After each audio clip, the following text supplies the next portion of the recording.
Что это означает, когда немцы говорят, что у них свинья свистит?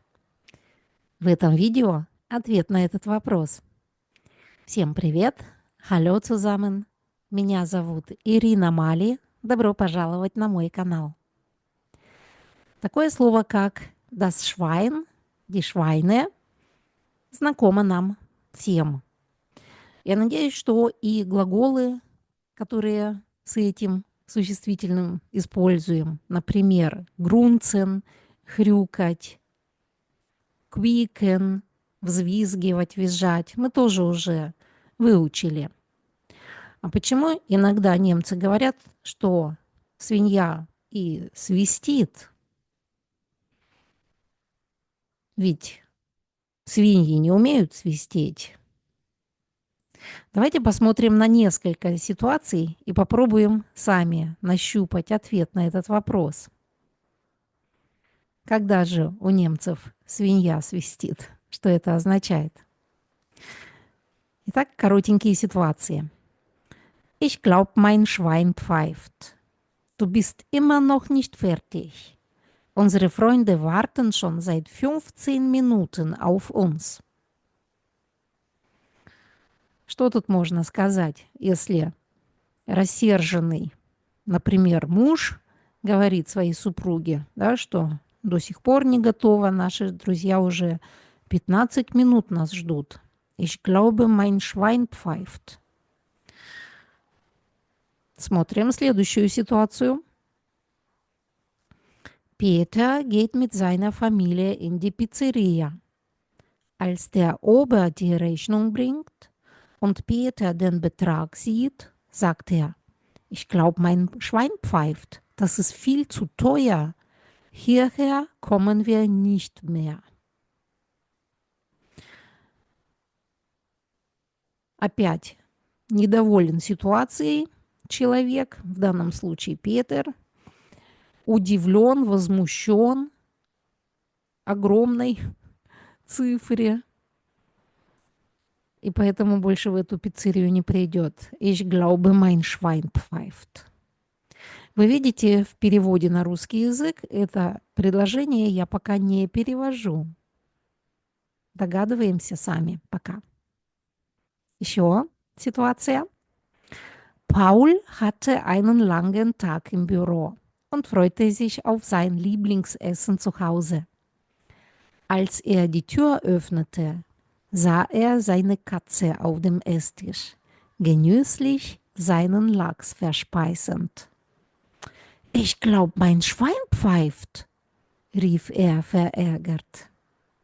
Что тут крикнем, если увидим, что кошка нашу рыбу ест на столе? Что вырвется у нас за предложение? Ich glaube, mein Schwein pfeift. Ну, еще коротенькая история.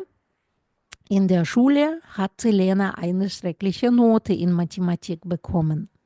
Sie kommt traurig nach Hause, zeigt es ihrem Vater und der sagt, ich glaube, mein Schwein pfeift, du musst dich mehr anstrengen. Что папа своей маленькой дочке скажет в такой ситуации? Ich glaube, mein Schwein pfeift, du musst dich mehr anstrengen. Я надеюсь, многие из нас уже нащупали ответ на этот вопрос, да, предложение, в котором мы высказываем свое неудовольство, свое возмущение, удивление, да, на какой-то не радующий нас факт. Что же можно тут литературно сказать? Не может быть эквивалент «да ну» или «да ну».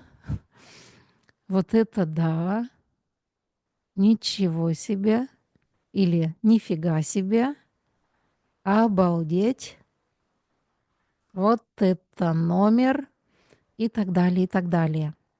Мы знаем, что подобного рода выражения дословно, конечно же, не переводим.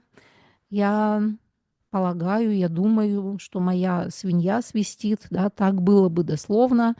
Конечно, по-русски ничего подобного не получим. Но и если мы будем переводить немцам, наши «нифига себе», «ничего себе», то немцы тоже нас не поймут в этом случае. То есть здесь нужно действительно нащупывать эквиваленты. Есть несколько вариантов, откуда это выражение в немецкий язык пришло.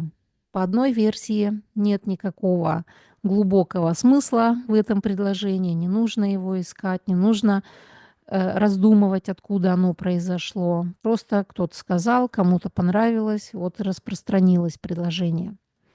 По другой версии, в 70-х, 80-х годах XX века в Германии появлялись так называемые шпонти, шпрюхи, да, то есть выражения, и многие из них как раз и начинались с этого «ich glaub». Да, например, смотрите на этой страничке «Ich glaub, mich knutscht ein Elch». Э, Наверное, на эту тему тоже поговорим в будущих видео. А есть еще одна версия. Я склоняюсь, или мне она больше нравится, скажем так, мне она более выигрышной кажется, что это берлинский сленг 20-х годов, когда появились вот эти чайники со свистком. Они такие пузатенькие, действительно часто походящие на копилку в форме свиньи. И поэтому, когда немецкие граждане где-то на кухне разговаривали, и кто-то какие-то небылицы начнет рассказывать, и другой не может, не хочет от возмущения дальше слышать, говорит, ja, ich glaub, mein Schwein pfeift, мол, типа нужно встать, идти на кухню, не хочу я этого слышать. Не знаю, и никто, наверное, не скажет со стопроцентной гарантией, какая из этих версий происхождения правильная. Итак, когда мы услышим такое предложение, а может быть и сами будем использовать, надеюсь, да, мы знаем теперь, что удивленное возмущение или недоверчивое изумление по поводу чего-либо таким предложением мы можем выразить. В бюро очень часто можно услышать, по крайней мере, так это у меня, да, моя начальница регулярно этим предложением балуется. Ich glaub, mein Schwein pfeift. Да. Звучит очень весело. Здесь, конечно, литературно желательно, да, подбирать эквивалент в русском языке, не пугаться этого предложения, ну и разнообразить свой репертуар стоит таким предложением, потому что жизнь то и дело подкидывает нам такие ситуации, когда мы удивляемся, возмущаемся, ну и хотим все равно как-то не злобно выразить свои эмоции. Я надеюсь, это видео вам было полезно. Расстаемся до следующего раза. Ciao, Tschüssi und bis zum nächsten Mal. Alles Gute.